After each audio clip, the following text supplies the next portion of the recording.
All right, everyone. It is part two of the Advanced Tactics High Elf Fleets. It's taking a little bit of time. We had the tournament going on where I did some traveling, had a blast at the tournament. We're going to get into the details of the tournament later on, but I wanted to go ahead and put out my custom army for High Elf Fleets. It's the army that I'm calling Craft Ship High Elves.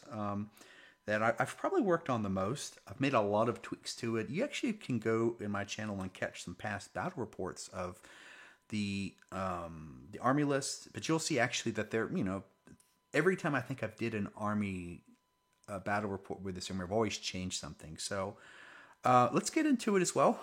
So the first thing that we're going to talk about here, that before we get into it, hey, like, subscribe, and comment. I appreciate everyone's support. Going to try to continue to put out consistent content. I continue to get requests.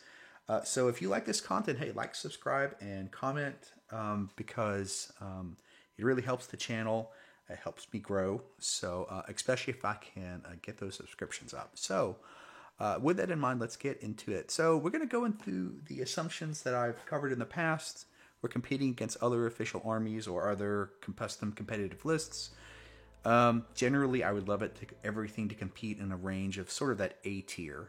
I always like to compare that. I want all these armies to fit into sort of that A tier category of Blessed Sisters, Soul Snatcher cults, sort of the Wormhole, maybe the Plague Demons, Robot Legions. All those, that's where I'm trying to hit all these armies. Are they not powerful enough? Are they too powerful? I don't know. I mean, just keep in mind, all these are first drafts. So I'm always thinking about the 5 or 6 game GT. I just finished a GT this past weekend, and that sort of GT is always the consistent. I'm thinking about 3,000 points in this particular case and no allies as well, just for consistency's sake. All right, so in the criteria, this is just the criteria that I always cover, that I try to get everyone up. Not necessarily everything matching this exact criteria, but this is what I always say is good, and making adjustments in the armies to make sure that they have a good combination of each of these criteria. Flexibility or strong playstyle, raw efficiency, dealing with pistol and hybrid taxes, a good spell list. I'll get into that later. Impactful elites and cheap chaff. So good combinations where an army can bring kind of both of those in different variants. Meaningful upgrades. Still, Caster 3 is still really powerful in advanced tactics. I probably am going to tweak this and add in Warning Cry. Playing this past weekend, I've been giving a lot of thought to Ambush, and I really more and more am putting more weight on Ambush. I think that the more I play the game, the more I consider to say that Ambush is objectively better than Scout, and I think that there may be something to do with adjustments on Ambush. I think as well, and I did this in this army, I'm going to do this in other ones, which is including Warning Cry as sort of an upgrade like Advanced Tactics that everyone needs. Access to AP4, and of course being undead. These are always the strong criteria. Let's get into what I want to change, and we're going to get into for the custom army. So first thing I did is provided some mid-level chaff. I didn't want to give High Elf Fleets some super cheap chaff. They're an elite army, but to give them a kind of a mid-level chaff, something that can kind of keep them where they're still paying, I think, a little more for their chaff than maybe others, but it's a little better. I particularly, in the lore, in one-page rules, I've tried to make their spellcasting be one of the best in the game. I've really focused on this army to make the spellcasting very impactful. In the lore, they're supposed to be sort of the most psychically talented of all the factions, so I really tried to lean into that in this army. I also removed Regen, and I've replaced it with Flurry, which is just extra hits on 6s.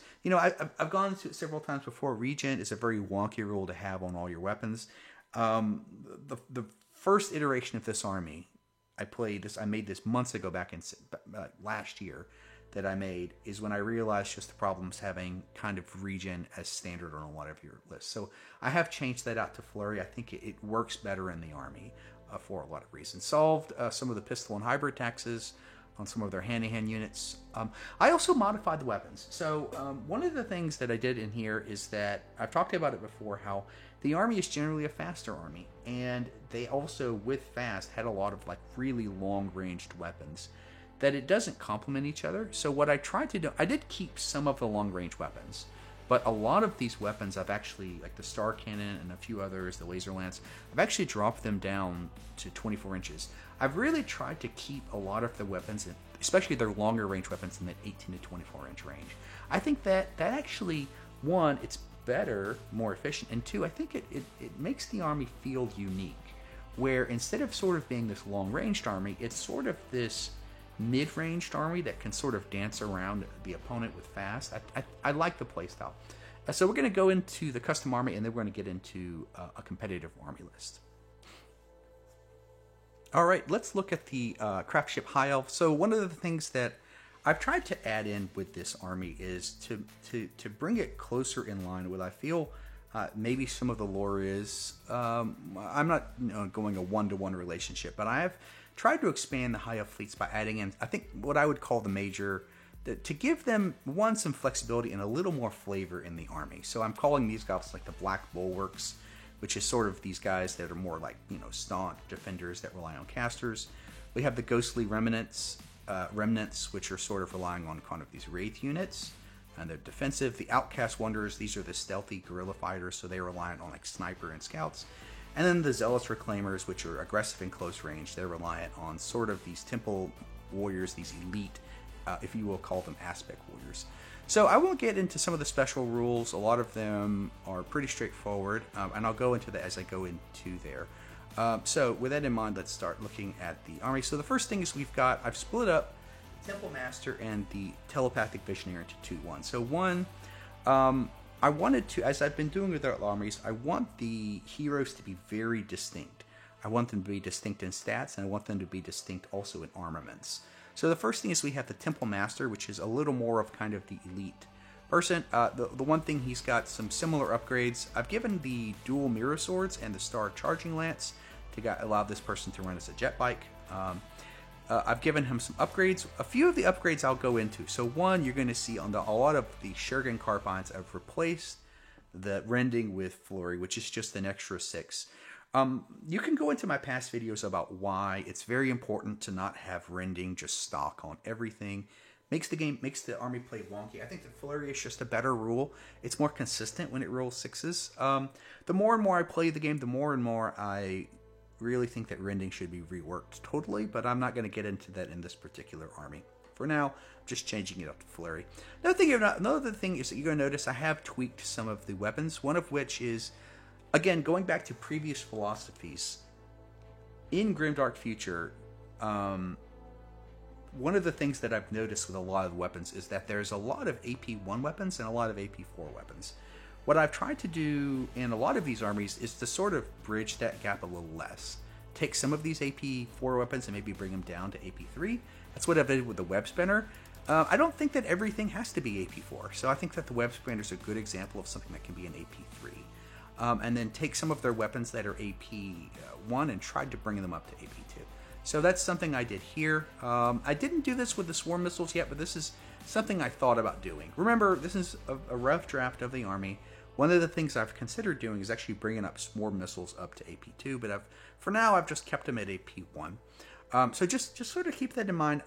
This is still an upgrade. So one thing I've did is, again, with the Temple Master, I've only given them a max of a caster 2, but I've also given them the Battle Aura, which is a +1 to hit in hand-to-hand. He's still got the Shield of Grace, which is regen, and he's got War Duty. So again, this is something I'm doing with all the armies. Every army needs to have this advanced tactics, so I just call it War Duty in this one. For the upgrades, we've got a Banshee suit. I've also got I've split up the jet bikes to be more of like a assault jet bike, and then like a support jet bikes as well. So we'll get into that a little more. And that is the support jet bike actually just have some Shuriken guns on there as well. I think this is a slight mistake. The assault jet bike should have a Strider. I'm going to tweak this a little later on as well. All right, the other thing I've split into is the Hawks. The Hawks have two variants. One, they have an ambush flying variant, and then the other thing they have is a flying speed boost variant. We'll get into that as well.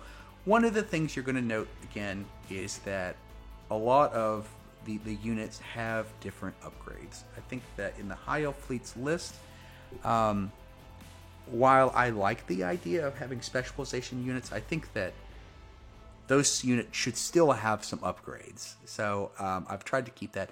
So I'll get into that when I talk about the Hawks. The other thing, I've given him Protected, and I've also given Warning Cry and stealth, so Warning Cry is just going to be an upgrade that I think is going to go on just about all characters. Then we have the Telepathic Visionary. So he's not as well, but he just comes stock with Caster 3. And then the other thing I do is I actually give him up to Caster 4. If we're going to talk about High Elf fleets being pretty masters of spells, I think they need to be in the Caster 4 variant. Gave him War Duty and an Energy Sword. And again, he's got different upgrades. So I've actually given him the Mind Control upgrade, which is to move a unit if they fail a morale test. I think that feels within the High Elf fleet's manipulation. And they've also given him a company standard. So again, these two units, character units, play distinctly differently in each of these armies. For the spells, again, I've really tried to focus on some hard-hitting spells. So Soul Seeker is just a nice AP2. So we have Blade Storm. So I wanted to get 3 very powerful spells. 1, +1 attack when it charges. Very powerful spell. 2, +2 AP when they charge. Again, I go back to it fast. I want these spells to really utilize what fast is all about, which is really about charging and rushing. So I do give them 2 good hand-to-hand buffs, and then I give them a +2 defense rolls as well. And then I give them curse as well. So I've tried to really make the spells very impactful. I try to do differently with everything in the army, but I want each of the High Elf fleet spells, because they're able to get all these spell tokens, I want them to be extremely impactful. So that's the Telepathic Visionary. Let's get into the Seer Council. The Seer Council stayed like it is before, other than the fact that I've given them the Mind Control, which I think is really cool. And the other thing is actually it's just broken up there. I've made that sort of the Seer Council be a little more, if they want it to be a little more of sort of a support unit rather than just immediately getting these energy swords and shuriken wrist launchers as well. I've also again put them on the bikes as well, which is a support jet bike. So that happens as well. And again, just making this unit a little more of a support unit as well with this Seer Council. So let's get into Striker. So the one thing with Strikers that I've done is, again, I've dropped the limit. I've been doing this in Obelisk, which is dropping the hand-to-hand weapons to a limited with the Flurry instead. But one of the things that you're going to see on all the High Elf units, I've given them the Psychic Sensitive. This is basically once per activation, you can pick a friendly caster. We see this similar in like Alien Hives. We can give it +1 to the next casting roll. So this is on all the Elf units. I think this is, again, one of the things that I'm trying to do with High Elf fleets is make their casters and their caster abilities more powerful than like anything. So one of the things I've given is that a lot of their High Elf units can bring this Psychic Sensitive. In the lore, every one of these High Elves are supposed to be these very, psychically sensitive. So I would love the idea is that even if everything can't be a caster, they can all sort of provide that casting support to sort of lend itself to this caster-heavy army. They can again bring just an energy sword. I've also given them the ability to add a Seer Lieutenant. So this is sort of harkening back to maybe the Eldar roots of the idea of putting a Warlock into their Guardian squads. So I have a Seer Lieutenant that automatically comes with an energy sword. So again, just making it similar. I think this is actually a really flavorful upgrade that also makes these Strikers and Defenders a little better. Again, I've tried to make these guys actually have some useful abilities. So I've given Fearless, Furious, Scout, and Stealth. Each of these 4 sort of represent kind of the 3 or 4 main craft ships, if you will. So trying to, again, 1, provide a little flavor that representing each of these Guardians or Defenders can come from different one of these craft worlds. And 2, like Stealth or Furious, giving these guys just some flexibility. Again, they can also have regeneration and veteran infantry, right? So one of the things that I'm also considering in this army, like all others, is that I'm looking at the 40k 10th edition equivalent. And in the 10th edition equivalent, Guardians, Defenders, and Strikers, their Storm Guardians are actually can be just as good in hand-to-hand as Aspect Warriors. So to doing that, we need to have a veteran infantry upgrade. Again, to better match the 40k equivalent. And in 40k, Guardians, they can actually be pretty elite. So I am giving them a veteran infantry upgrade for the Strikers, or the Storm Guardians, if you will. So Defenders are something as well that I've tweaked a little bit. One, I've kept them the same. You can't just run these guys with just their shuriken shotguns. Given the Seer Lieutenant, they have the Psychic Sensitive. One thing I've done is, okay, so they can certainly take this lieutenant, and they can turn it into a support weapon platform here. So one, I like this idea about actually you're losing 2 attacks because, again, basically the platform won't be able to attack. You're going to notice, again, I did lower the range on a lot of this weapon. So the Shuriken heavy gun is actually just 18 inches. The Star Cannon's 24. The Laser Lance is 24. I'm lowering the range on these weapons to have it better synergize with the fast. The other thing that I actually added here is, again, harkening actually back to older Eldar. Eldar used to actually get laser guns. So I think not only one is this sort of bringing back some of the Eldar flavor, two, it's actually allowing this unit to play a little more synchronized so that they can have a little bit of a longer range with their weapons while also saving on some points. So this is, bring these guys back down to 85 points with just some laser shotguns. 18-inch range actually fits a little better, and it allows them to actually synchronize a little better, where you can bring the laser rifles and bring these shuriken guns, or these sort of staying in that 18 to 24-inch range. Giving these guys, again, the Fearless and Stealth, giving them Psychic Sensitive. Sorry, this got put on twice. And again, with the Veteran Infantry as well. So, again, you're going to notice a few things that I'm trying to tweak with the Army. But yeah, they get Psychic Sensitive on there. That's the Defender squad as well. So for the Avengers, again, let's go back to it. I've removed the Rending and made them having Flurry. All High Elves are going to get Psychic Sensitive. This has stayed very similar. Some of the upgrades have stayed similar. One of the things I did add is each of these kind of Aspect Warriors, I've wanted them to actually have some upgrades that actually fit a little more with the 40k equivalents. Dire Avengers have sort of always been sort of like a company standard or defensive stance. I feel these two upgrades, again, providing some just different flexibility. You can make these guys a little more of a support unit or a little more of a defensive unit as well. I actually just didn't include I know they've recently been changed to give these guys the shield wall, and I just don't like that. I didn't include it where these guys can all get shield wall in one attack. I'm not even gonna. I don't feel that fits with the Army at all. So again, Scorpions I've also changed. So one of which is going back to 40k, I've added sort of a Pierce, which could be something similar to a what do you call it, like a Mandiblaster, if you will, or just a. I think this fits a little better with Scorpions, where they just can, on a 6 they get 1 AP, 1 attack. I've then just, stuck them with the AP2 and Poison. Similar, they get Psychic Sensitive. Again, reduce the pistol attacks with Limited. I've given them 2 upgrades. 1, Protected. Again, we go back to it. Some of the 40k equivalents allow Scorpions to be a little more heavily armored, so I try to match that by giving them Protected. Or they can go for Predator, right? So 2 upgrades that I think sort of help give Scorpions a little more flavor. I think this just fits a little better with the 40k equivalent with the Pierce on them, and then also the Protected or Predator. So I like where Scorpions, again, 145 feels about right where they should be. Banshees as well, just reduce the pistol attacks on them. Psychic Sensitive. Again, I've given them 2 upgrades. 1, Paralyzing Scream, which I've replaced for Fear 2, Fear 2 is terrible.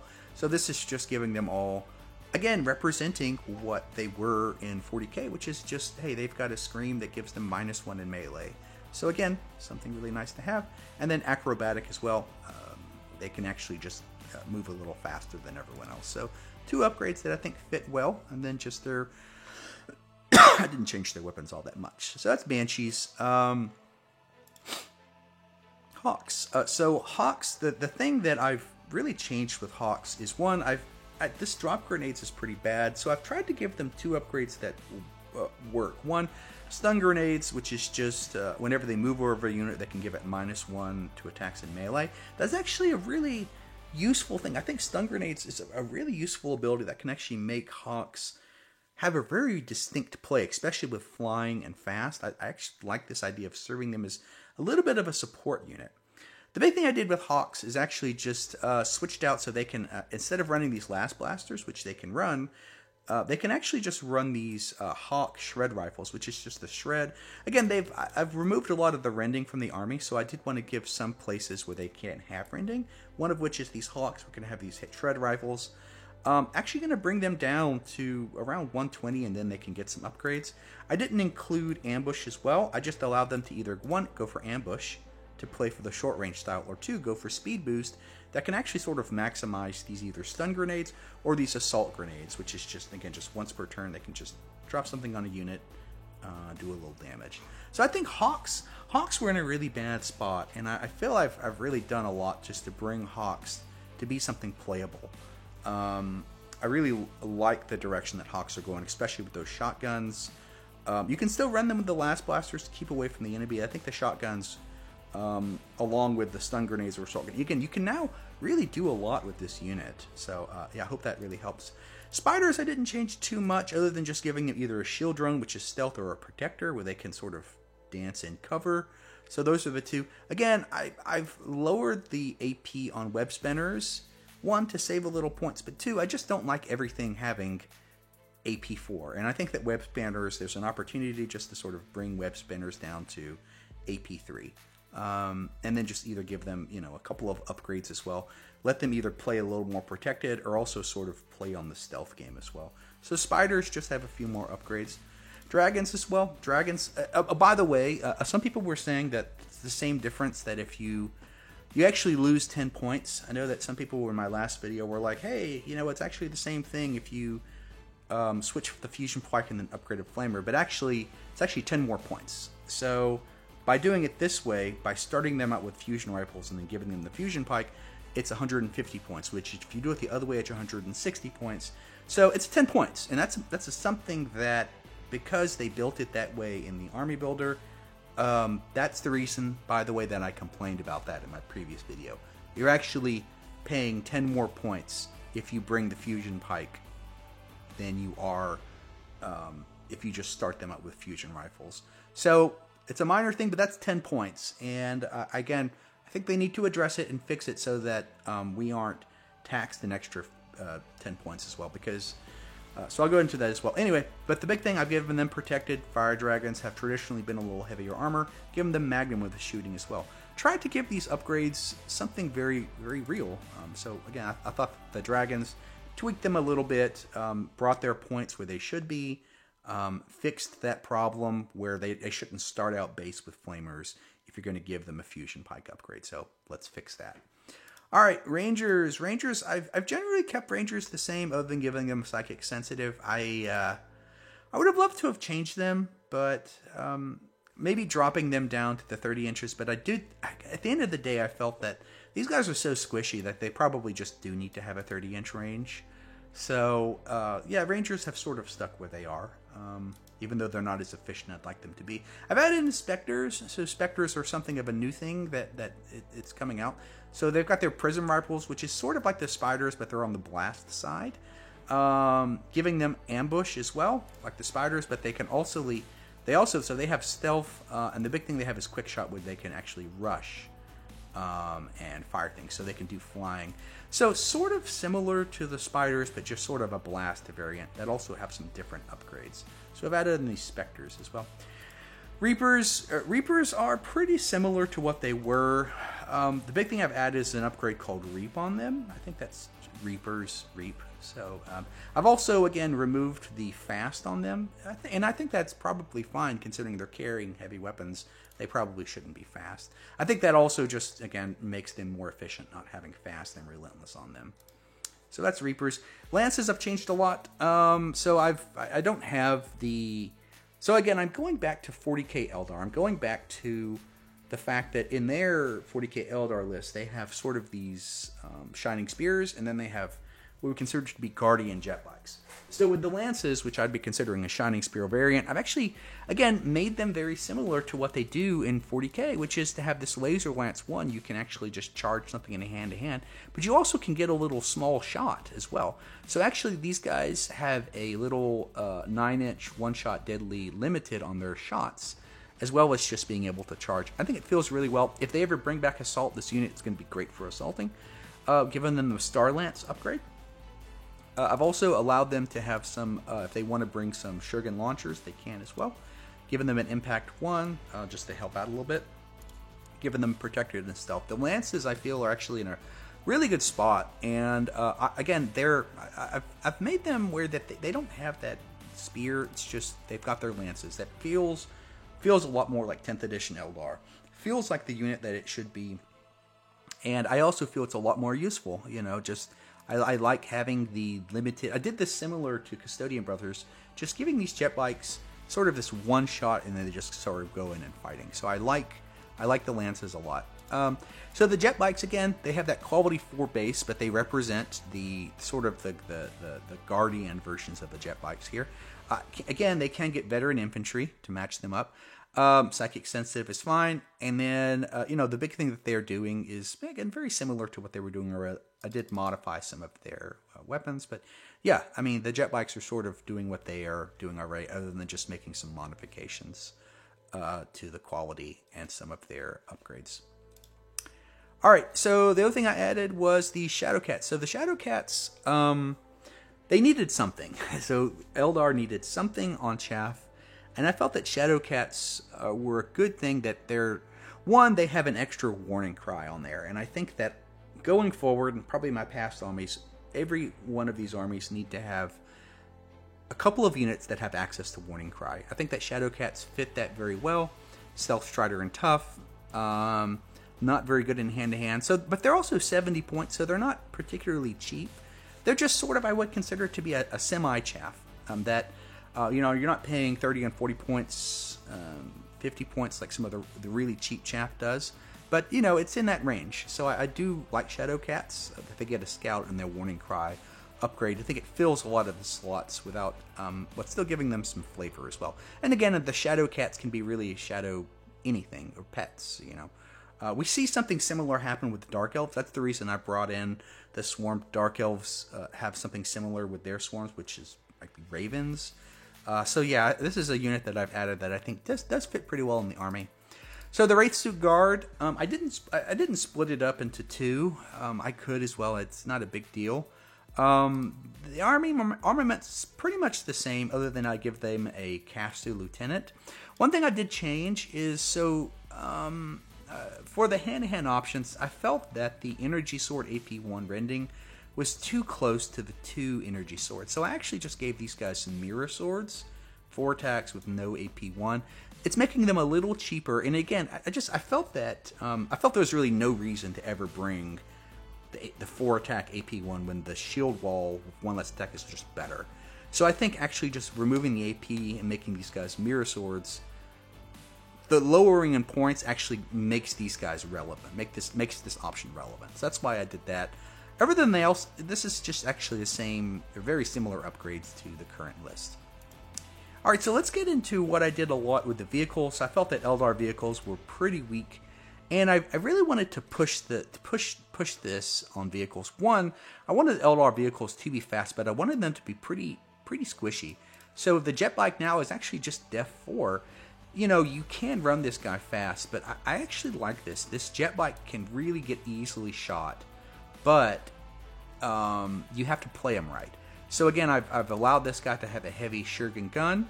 I've given him Protected or Stealth to help, but really this heavy jet bike's pretty squishy.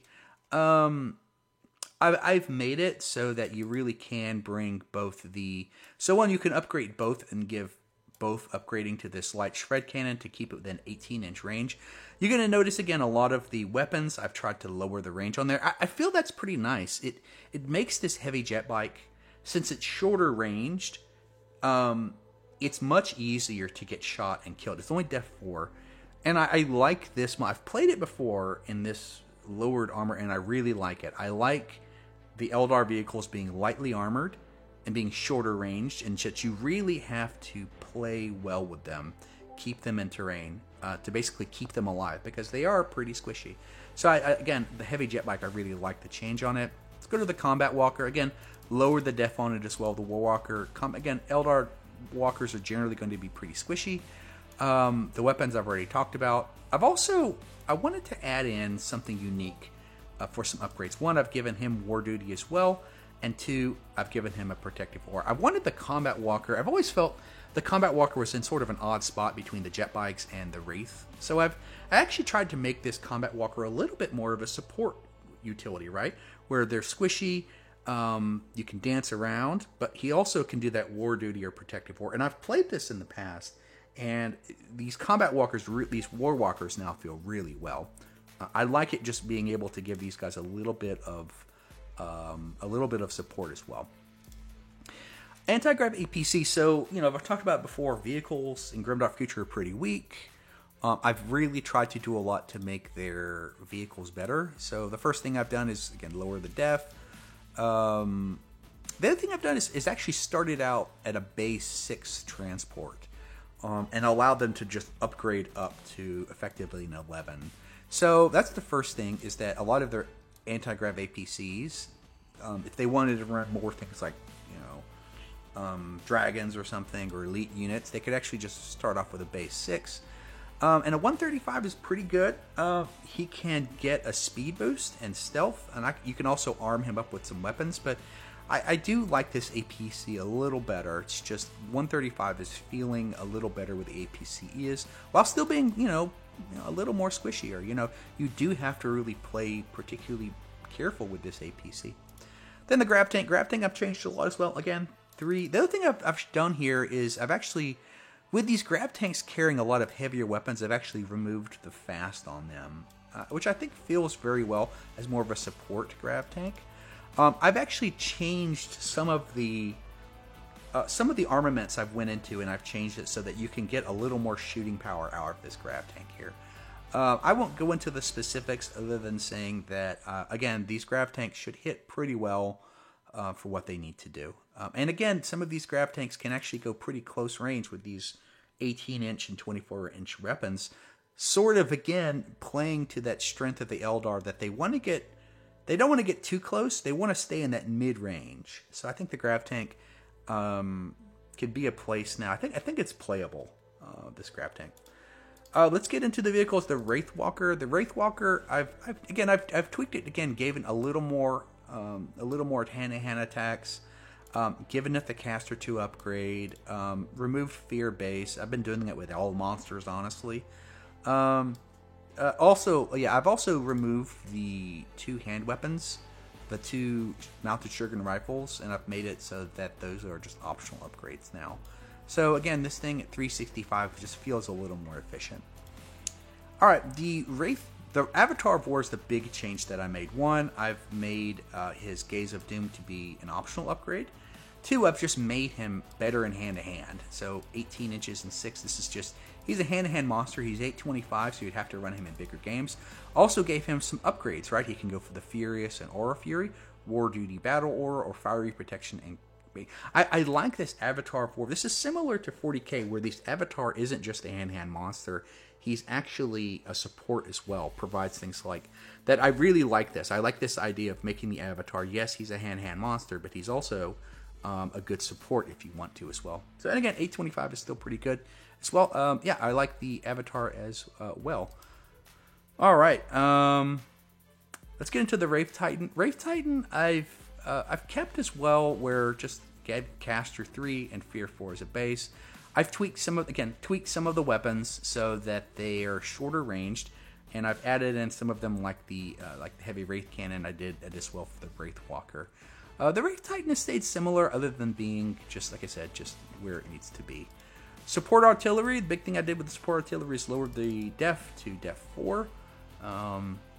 Tweaked a few things as well, gave them a Shred Cannon, but the big thing is just lowering the def. I don't like def 2 on these, and the other thing I did is I removed the hand-to-hand attack. I think that Artillery should not have crew attacks. I think that's silly. So that's something I'm doing with all my Artillery, is just basically removing crew attacks and knocking this down to def 4. Alright. The Wraith Planes stayed basically similar. I didn't change much on the planes. I felt they're generally fine as is. Alright, so that is the army. Go check it out. This is my first draft as well on this army. I think it's going to play pretty well. Alright, let's get into a custom army list. Alright, so for a 3,000 point competitive list, again, I've tried to add in a lot of things. One of my main goals with this series is to be able to make everything in the army be viable, so that armies at a competitive level can be very... what I don't want to do is, and I played a tournament, and I can do very well with the standard high elf fleets list. But I think that high elf fleets list is lacking, and a lot of them are lacking, and that you just can't run any variety in here. So for me, I've always strived to get variety. So in this list, I've got a Temple Master with a Scorpion suit and a dual mirror sword with Shield of Grace. So he's going with the Scorpions to give them regen. I've then got a Telepath Visionary upgraded with Caster 4, and he's got a Company Standard. So this is a pure support hero going with the Avengers. So he's going to be protected by those Avengers. He's got those Caster 4. I've then got a 10-man unit of Strikers that I have with a Seer Lieutenant upgrade, given some Energy Swords in there. So yeah, just a very good unit as well. I've then got another unit of Strikers that I've given with Scout, so they're just going to help with the Scorpions. I've got a 5-man unit of Defenders that I've given those light laser shotguns. I've actually upgraded them with the Veteran Infantry and given them a Laser Lance. So again, these guys now get a 3-up shot on something, but get that Laser Lance as well, so sort of a mid-range unit. Gave them a Stealth as well to make them a little more protected. Then I've got a 10-man unit of Avengers, so I've got the Defensive Stance giving them +1 def. I've got that Psychic Sensitive on them, so that Telepath is going to have basically be able to get like a +2 or +1 again, because they have 2 of those Psychic Sensitive upgrades on there. So yeah, then we've got the Energy Swords where I've got the Shimmer Shield, so they've got the Shield of Grace on them. We've got the 10-man Scorpion squads that I've given those dual chain swords to. So I've upgraded them with Predator, made them a little more. I could have given them the Protected as well. 10-man Banshees that I've got the Paralyzing Scream -1 in hand-to-hand with them. Dual mirror swords as well.